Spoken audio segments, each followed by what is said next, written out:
So I'm over here getting ready to make some dinner. We're gonna do tacos tonight. My family loves tacos. So I got some ground turkey going on in here.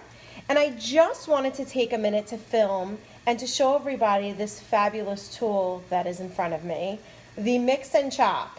Now, if you do not have the mix and chop in your life, you are making your life harder. This tool is absolutely life-changing for your browning of meats. What about sausage? And even like if you put a whole sausage in here, it even breaks open the sausage and takes it out of the casing. When I do cans of whole tomatoes in my sauce, I'll go in and I'll break it up. You could also use this for other things like possibly guacamole or smashed potatoes.